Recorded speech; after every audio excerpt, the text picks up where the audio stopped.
In the book of Genesis, in the very, very beginning of the Bible, there is a story about two people, Adam and Eve. And they were in a garden. And in that garden, there was a tree, the tree of knowledge, the knowledge of good and evil. And that is the start of the story.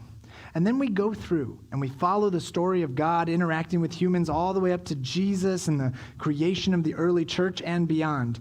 And then we get to the end of the Bible, the book of Revelation, the last book in the Bible. And it tells us in chapter 22, which is the last chapter of the Bible. Literally, I'm on the last page of my Bible. My next page is a map, that's the next page. It shows us this picture of heaven. Revelation chapter 22, verses 1. It says, "Then an angel showed me a river with the water of life, clear as crystal, flowing from the throne of God and of the Lamb. It flowed down the center of Main Street, and on each side of the river grew a tree of life, bearing 12 crops of fruit, with a fresh crop each month. The leaves were used for medicine to heal the nations. No longer will there be a curse upon anything, for the throne of God and of the Lamb will be there, and his servants will worship him." So this is a picture of what paradise will look like. And I love that imagery. It's like this crystal clear river flowing, and when there's trees along the banks, and it says the leaves of the trees are for the healing of the nations. And one of my favorite line in the whole thing is that no longer will there be a curse upon anything. I love that line. That's so great. And there's a lot of good stuff on this earth. Right? Especially when you get out to nature, you can see some amazing things in this world. But in this world, for every amazing thing we see, there's always something we have to ignore. Right? You got to ignore a lot of bad stuff in order to get excited about this world. Have you ever been like on a nature walk and you're like, it's such a beautiful nature and it's amazing, and there's like, except for that dead squirrel over there. Right? You're just like, ugh, yeah, you just kind of, I don't want to look at that, You have to ignore it. But what this book says is that in the end, in heaven, nothing will be bad. Nothing will be cursed. It is the beauty of this earth, all the good of this earth, perfected.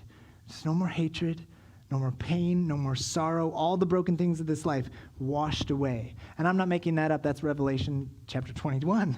But one of the fundamental pieces about being a Christian is recognizing we're not there yet. Yes? Right? We are aimed at perfection, but we're not there yet. We started in a garden next to a tree, and we are headed to paradise someday next to a tree. We move from one tree to another, but right now we are caught in the middle. We are living between the trees of life. God promised us paradise. He promised to prepare a city for them, crystal clear river flowing from the throne with the tree of life on both sides. No longer will there be a curse. Yeah. Now, I don't know if you've spent much time thinking about heaven, but the truth is we don't know that much about what heaven is going to look like. We read the pieces in the Bible that talk, and we're not sure what's metaphor and what's not and what's concrete. But the one thing that no one questions is that in heaven there's no more evil, no more pain, and we will all experience the presence of God. That's the gift. That's the promise. But we don't talk about heaven that much in church anymore. I've noticed in a lot of churches we don't talk about it, and I think I know why. It seems to me that maybe people don't quite believe it. Last week we talked about layers of belief, and we talked. And I wonder if maybe we talk about heaven with our lips, and maybe we even think it up in our minds, but down in our heart we're not convinced. I don't have very much hope for the future. It all seems a little pie in the sky to me. Or maybe you do believe in heaven. You've read the Bible. You're completely convinced all the way down to your toes that heaven is real. You know heaven is coming, but you still struggle with hope because heaven, God willing, is a long ways off. Like maybe you have hope for eternity, but you're not sure how you're going to get through next week. And so you struggle with hope in that way. Hope is what we're going to talk about today. Now today, we are finishing up a sermon series called The Lies I Tell Myself. If you're just joining us, this has been a really fun series. It's the last one in the series. We've been poking holes with God's truth. We've been using it to overcome the cage of falsehoods that the world has built for us. And so to catch you up, what we've done is every week we have ripped apart a lie that we have told ourselves. And Psalm 23, we've been walking through it one verse every week, and it's just been speaking truth into those lies. And so today we're going to talk about I don't have much hope for the future. Now, if you want to grab your Bibles or open it up on your phone, I'm going to start in Psalm 23, and then I'm going to switch over to Hebrews chapter 11. Now, I mentioned this last week, but I'm going to say it again. We want to be a BYOB church. And what I mean is bring your own Bible church, right? Now, if you don't have a Bible and you would like one, come talk to me after service. I will put a Bible in your hand before you leave today, okay? Now, I did want to mention, some folks prefer a digital Bible. I was talking to a friend a couple of days ago, and he mentioned that he just loves the Bible app on his phone because he can switch translations really easily. So he really likes using it on his phone. And I figure the app on your phone, as long as you're actually opening it and reading it and learning about the God who loves you, that's just as good as bringing a physical Bible. It's just a preference, right? But we want to be a BYOB church. So Psalm 23, verse 6, it says, "Surely your goodness and unfailing love will pursue me all the days of my life, and I will live in the house of the Lord forever." Now, I kind of want to take this verse and blow it up a little bit with some nerdy stuff, okay? The original text was written in Hebrew. And a lot of times in early languages, one word in Hebrew will have lots of similar meanings, and translators have to pick one of those meanings. But if you look at the other options, you can kind of expand what you've learned, what you can see. And so I want to walk through these real quick. That word goodness, in Hebrew, it's the word tov, and it doesn't just mean goodness. It also means pleasant, useful, efficient, beautiful, kind, right, and morally good.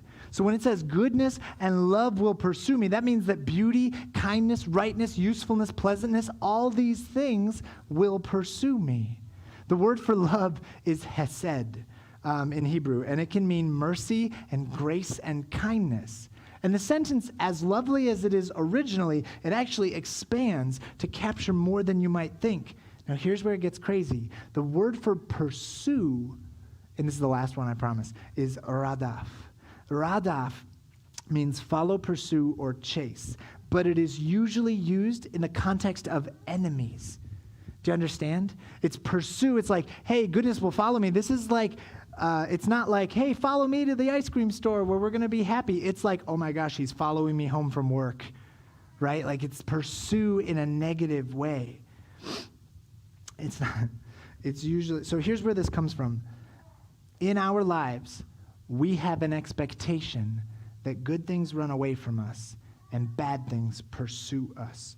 A lot of us are convinced that if something is good, if we have something that is beautiful and good in our life, it's going to slip away from us, like trying to hold on to water. But if something is bad, it's going to pursue us. It's going to stick to us like gum on our shoe. The default position for a lot of people is that bad things pursue us.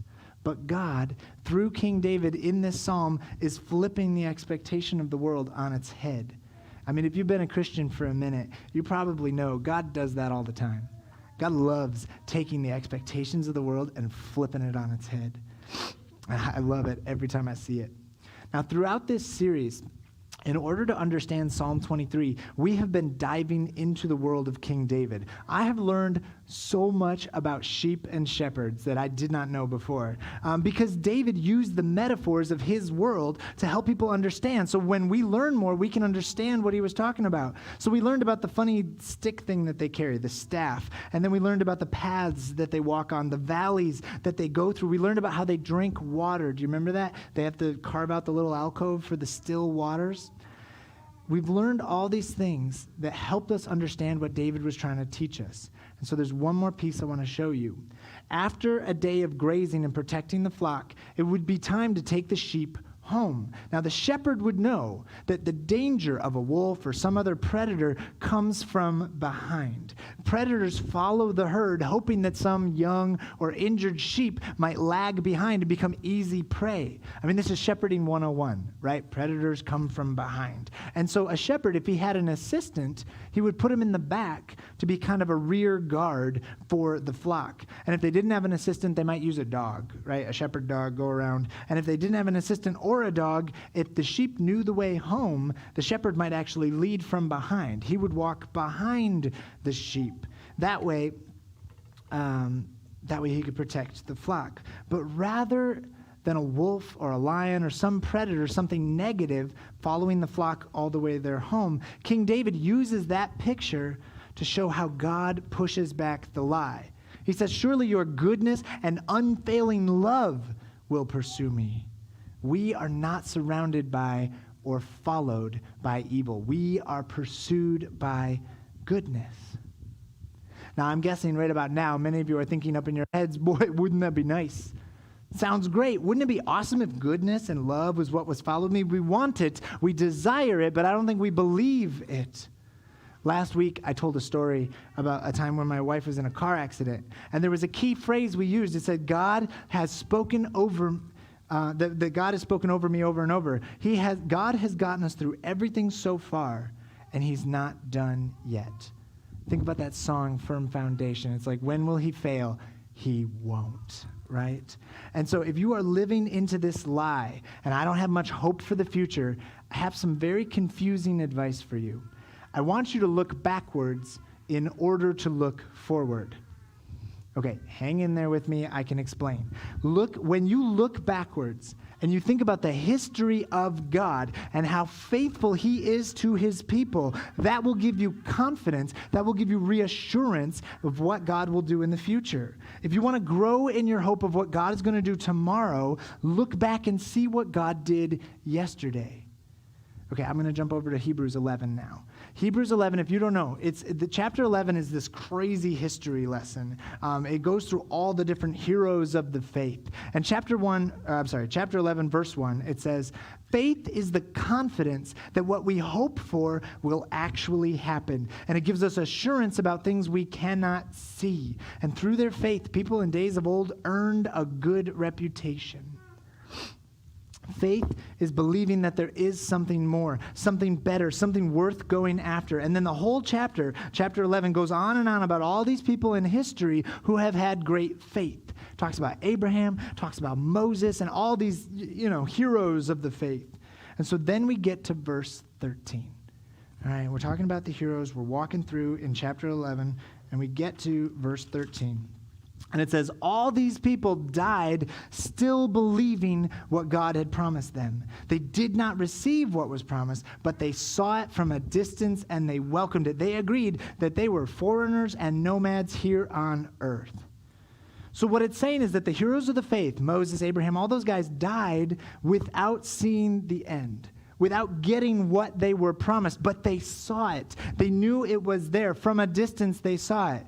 You remember Abraham, right? Maybe you know this story. He was promised that his children, his descendants, would be as many as the grains of sand on the beach or the stars in the sky, right? That was Abraham's promise.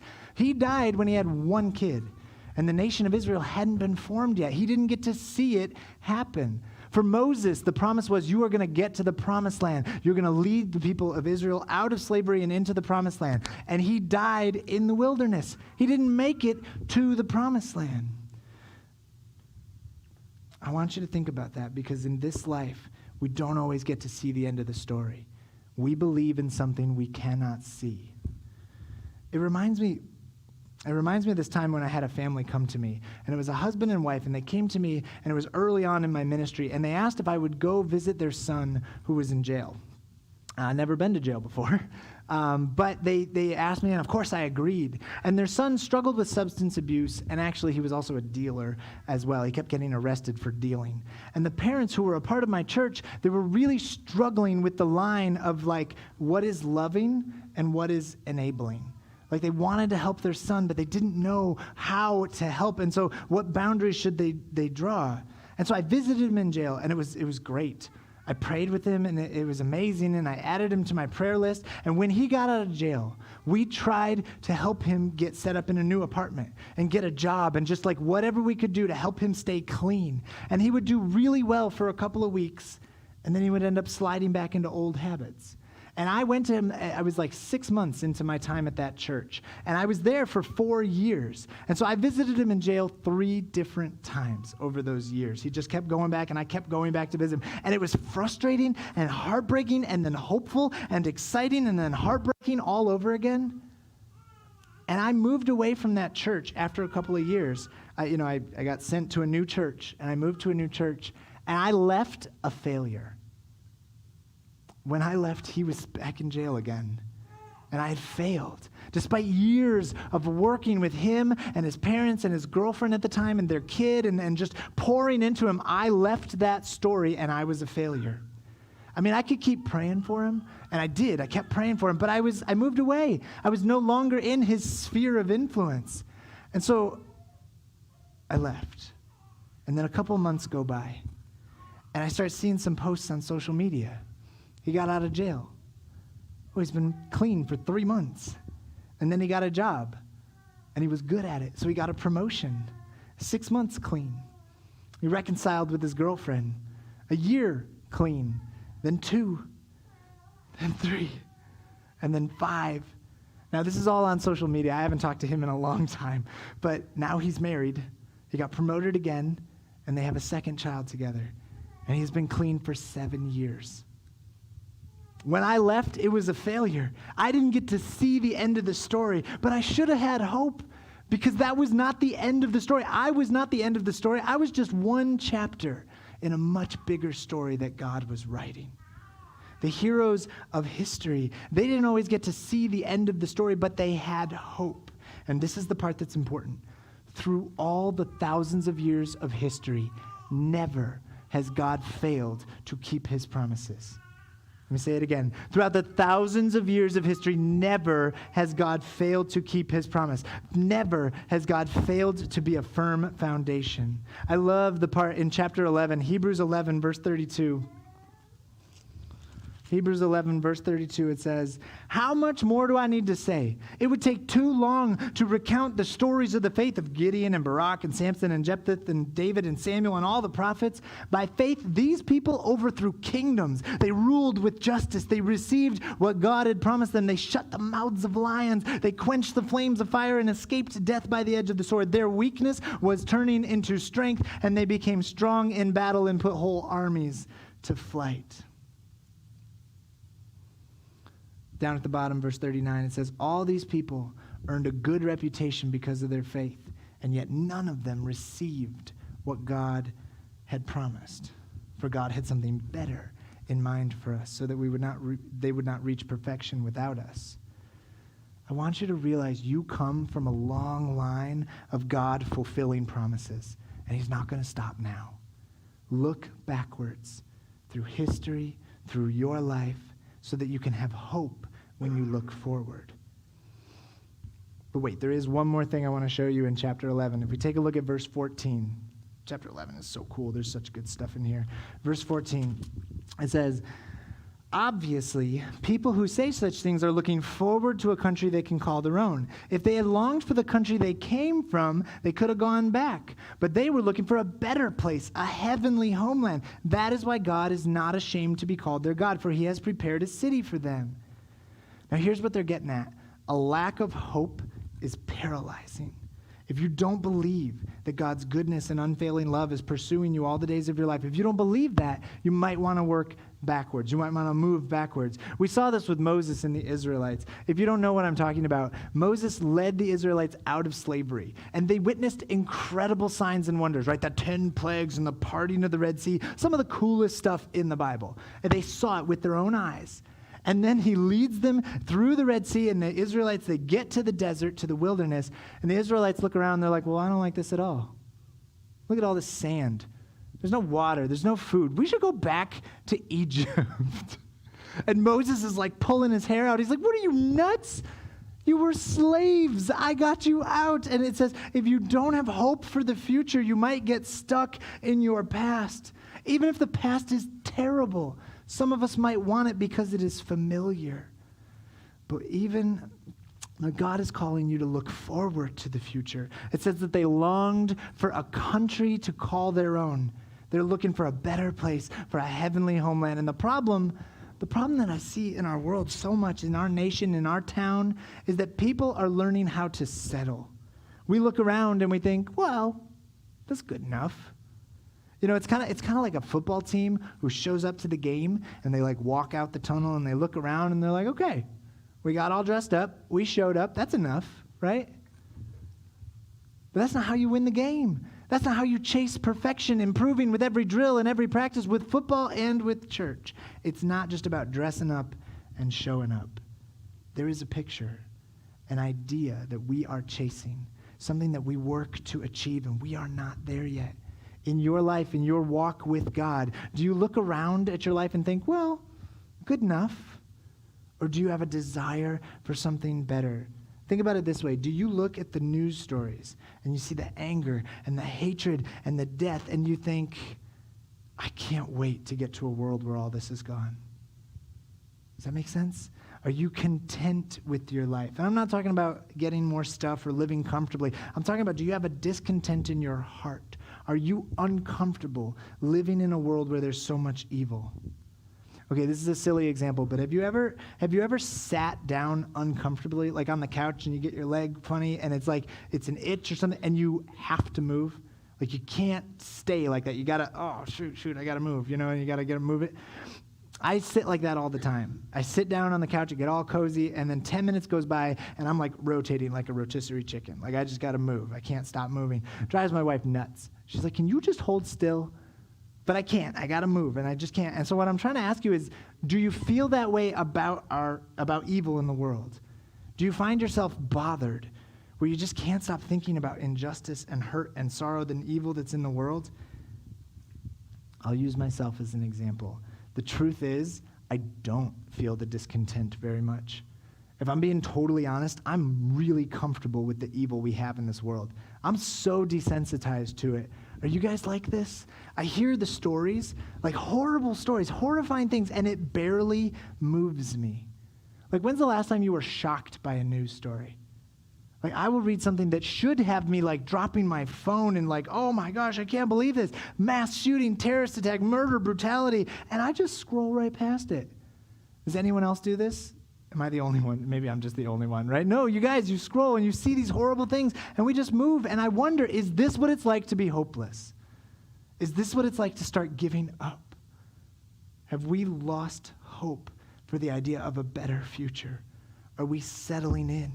Are we getting comfortable with this world? Or maybe you think that this is what we deserve. A broken world for broken people. That makes sense. Some of us try to get comfortable. We think this is where we belong. This is what we deserve. This is the bed we made. Broken people for a broken world. That makes sense in our minds. For some of us, when we give up hope, we start to settle in. This life is all we have. But Hebrews is saying that the faithful desire a better country. The faithful desire a heavenly country. The first step towards eternity is recognizing you were built for eternity. God didn't make you for this world. Hear this. No. God didn't make you with brokenness in mind. God made you with forever in mind. We are strangers in this world, nomads seeking a homeland, and we are not there yet. If you're here this morning and the lie has a grip on you, and maybe you're feeling stuck, I don't have much hope for the future. Things were bad yesterday, they're bad today, and they're probably going to be bad tomorrow. If you are settling down, if you are hunkering down because this is all there is and it's going to be like this ever, I just want this good news to speak into your life. God has bigger and better plans for you than the brokenness of this world. God has bigger and better plans for you than the brokenness of the world. And so in response to that, this is my challenge for you today. Don't get too comfortable. Yes? Don't settle for this life. It should seem obvious, but I actually want you to look forward to the future. Don't look around the broken world when trying to figure out the future. God has promised a better future. That's the core of our faith. The assurance of things hoped for, confidence in the things unseen. Faith is not just believing that God is there, right? It's not just believing that God is there. Faith is believing God is moving, that he is doing something. God is pushing us towards eternity, towards perfection. Evil lives where you let it. And the future starts in the moment when you sit forward and you look around and you think, this is not good enough. We could do better. I could do something, and then we do it. Don't get too comfortable. Hope should make you uncomfortable with the world as it is. And so my second challenge for you today is if you are having trouble holding on to hope, I want you to remember, look backwards in order to look forward. I want you to look back over all the things that God has done. Read this story. Don't read this book to find yourself. Don't read this book to find a big list of rules. Read this book to find out who God is. Read this book to see all the things that God has done and his character. The character of God is so reliable and trustworthy and steadfast. He always follows through in his promises. Or even just look back on your life. Take some time. I want you to do this week, like with a pen and paper, or just type it up on a note on your phone.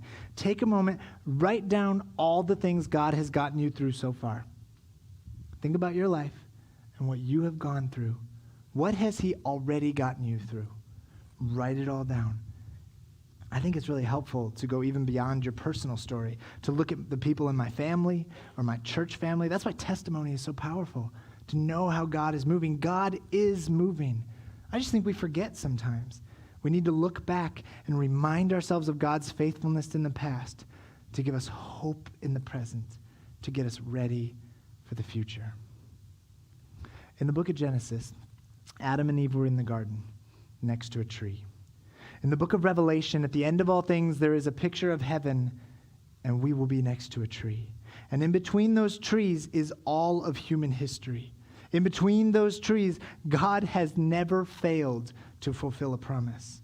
In between those trees, there was another tree, the true tree of life, in the shape of the cross. We live our lives between the two trees. God promised us paradise, and he wants us to want it. He encourages us to chase that dream, to go after a higher standard. Don't look around at this life and think this is good enough. Don't look around at this life and think this is what I deserve. No, look at your life and remind yourself, surely God's goodness and unfailing love will pursue me all the days of my life, and I will live in the house of the Lord forever. Let's pray.